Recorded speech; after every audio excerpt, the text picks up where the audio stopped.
Buongiorno carissimi, mi trovo a Chiang Rai, in Thailandia. In questo video vi porterò con me alla scoperta di questa città e dei suoi dintorni e vi consiglierò quelle che secondo me sono le 10 cose imperdibili da fare e da vedere in questa meravigliosa città thailandese. Buona visione!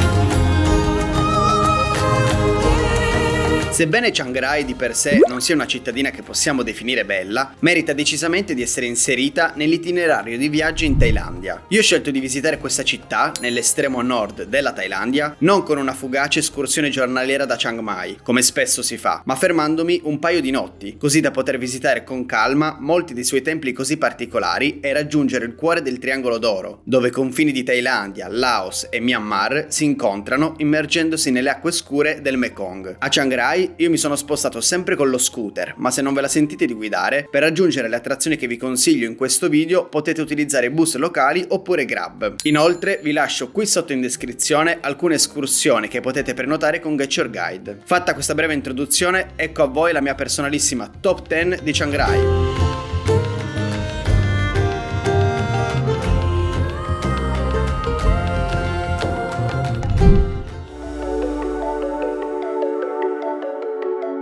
Indubbiamente è l'attrazione più famosa di Chiang Rai e motivo principale per cui i turisti raggiungono la città. Situato a 13 km a sud di Chiang Rai, è un tempio recente, costruito nel 1997, frutto della fantasia artistica di un importante artista locale. Il tempio bianco di Chiang Rai è assurdo, interamente bianco e ricoperto di specchietti che riflettono la luce, con infinite sculture e dettagli decisamente affascinanti. Si può stare per ora a scrutare in quella distesa di manietteschi che rappresentano i desideri e le sofferenze umane. Sulle pareti interne del tempio, immagini buddiste si mescolano a personaggi della fantasia, di film e manga come Pikachu o gli Avengers, ma anche celebrità ed avvenimenti che hanno lasciato un segno nel mondo moderno, come Michael Jackson o le Torri Gemelle. Decisamente qualcosa di insolito, bizzarro, turistico sì, ma capace di ammaliare e impegnarti in una ricerca di dettagli. Purtroppo non è possibile fare foto o video all'interno. Oltre alla parte principale del tempio bianco, l'area del Wat Rong Khun include anche altri edifici dorati e delle piccole cascate, anch'esse abitate da statue che mescolano il sacro ed il profano. L'ingresso a questo tempio costa 100 baht, calcolata almeno un'ora per la visita, e l'orario di apertura è dalle 8 alle 17. Consiglio di arrivarci molto presto al mattino per evitare di trovarlo troppo affollato.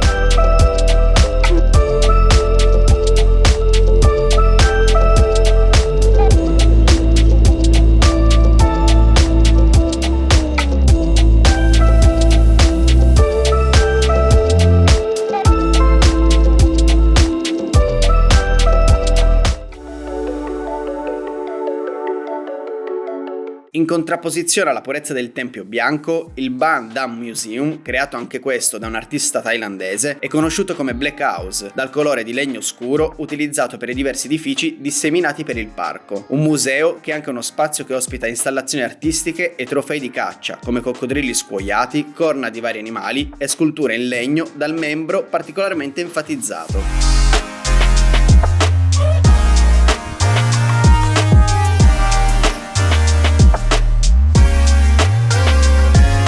Anche qui gli aggettivi bizzarro ed alternativo ci stanno proprio bene, insomma. In tutto ci sono circa 40 edifici, immersi in un bel parco per lo più ombreggiato, molto piacevole da visitare. L'ingresso al Ban Dam Museum costa 80 baht ed è aperto dalle 9 alle 17. Si trova a circa una decina di chilometri da Chiang Rai.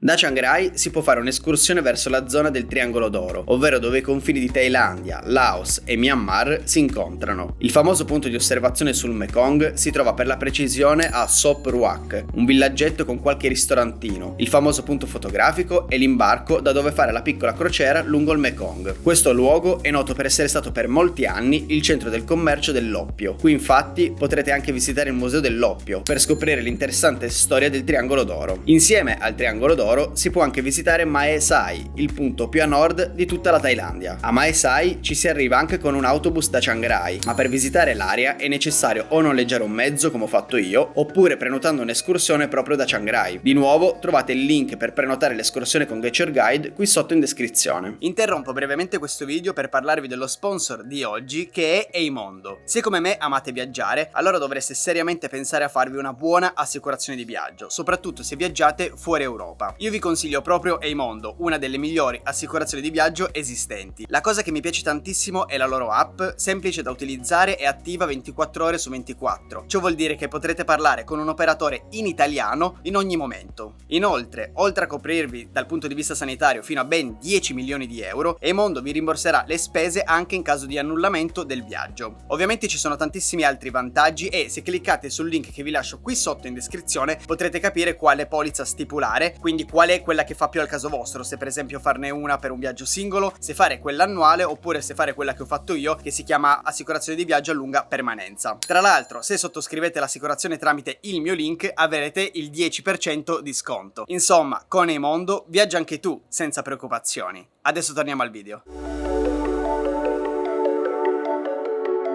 La zona intorno alla città di Mae Salong è nota per i suoi splendidi paesaggi e le numerosi piantagioni di tè. Lungo la strada che porta a Mae Salong attraverserete alcuni piccoli villaggi tradizionali e potrete godere di una splendida vista sulle risaie e sulla foresta. Io ho visitato la Choi Phong Tea, una splendida piantagione di tè dove mi sono fermato un po' di tempo ad osservare l'incredibile paesaggio. Vi consiglio di fermarvi a fare merenda in uno dei bar con vista panoramica che ci sono qui. Io ho preso una squisita torta al cocco con il tè verde. Altra piantagione di tè che sembra molto carina è la Tea Plantation numero 101. Se avete noleggiato uno scooter potete fare un'escursione di una giornata in autonomia visitando una piantagione di tè, il triangolo d'oro che abbiamo visto prima e la Tham Luang Cave.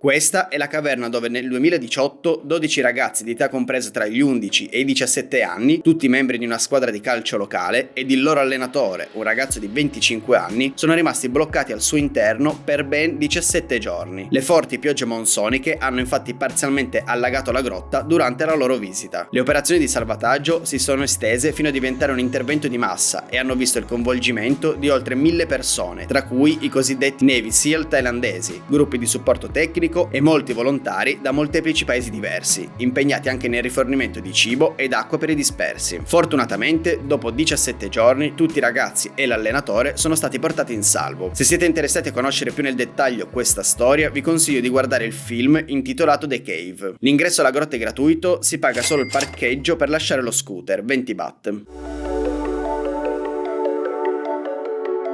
Questa è un'altra attrazione imperdibile a Chiang Rai. Il complesso è stato costruito agli inizi degli anni 2000 in una zona molto povera di Chiang Rai, proprio con l'intento di attirare visitatori e quindi dare sostegno all'economia della zona. Per darvi un'idea di quanto è grosso, mi metto io come scala. Guardate. È enorme. Di fianco alla grande e maestosa statua bianchissima della dea buddista della misericordia e all'imponente scalinata con i dragoni si trova un altro edificio bianco ricchissimo di decorazioni e bassorilievi, sia all'esterno che all'interno, e poco più in là una pagoda a 9 piani che fonde lo stile cinese con lo stile Lanna, due culture che hanno molto influenzato quest'area del nord della Thailandia.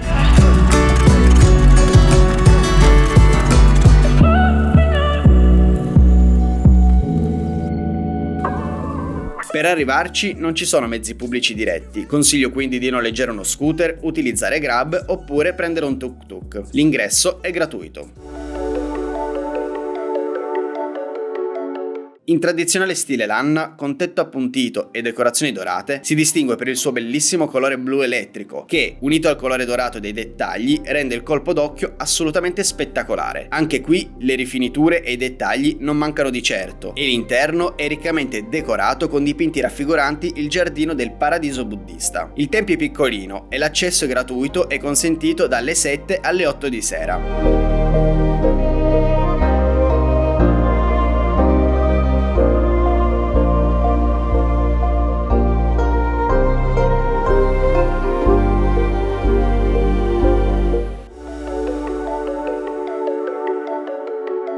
Se vi state chiedendo cosa fare a Chiang Rai per godervi un po' di natura, dovreste assolutamente andare alla cascata Khun Korn. Con i suoi 70 metri di altezza è di fatto la cascata più alta della provincia di Chiang Rai. Per arrivarci bisogna fare un piccolo trekking di 1,4 km attraverso la foresta di bambù. Ci si impiega circa una mezz'oretta e il sentiero è facile e adatto a tutti quanti. Mettete in conto di trascorrervi circa 2 ore, il tempo di fare il giro, di scattare qualche foto nella foresta e di fermarvi un po' per godere della freschezza della cascata. È possibile anche nuotare, ma l'acqua è piuttosto fredda. Attenzione che il sito chiude alle 4:30 di pomeriggio, quindi è meglio andarci presto. Ingresso e parcheggio sono gratuiti.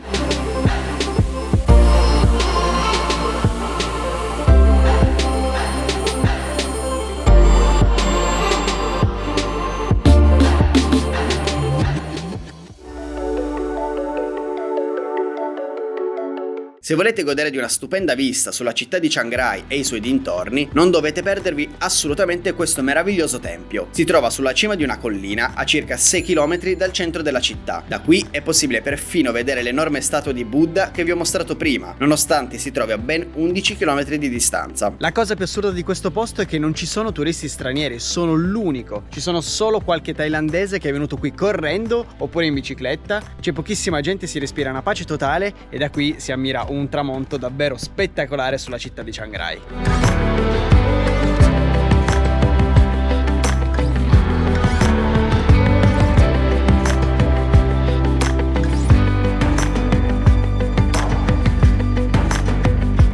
L'ingresso è gratuito. Se volete acquistare souvenir durante le vostre vacanze in Thailandia, il posto migliore è sicuramente il Night Bazaar di Chiang Rai. Il Night Bazaar è aperto tutte le sere e si trova vicino al terminal degli autobus. Io ho avuto la fortuna di visitare Chiang Rai durante un enorme festival che durava 10 giorni, dal 24 gennaio al 4 febbraio. In tutta la Thailandia non ho mai visto nulla di simile. Street food, centinaia di bancarelle che vendono qualsiasi cosa, concerti, campi da calcetto e altri sport, pensate che vendono addirittura macchine ed elettrodomestici. Un bellissimo festival dedicato prevalentemente ai locali, infatti ho incontrato pochissimi turisti stranieri. Questo festival si tiene ogni anno nel vecchio aeroporto di Chiang Rai.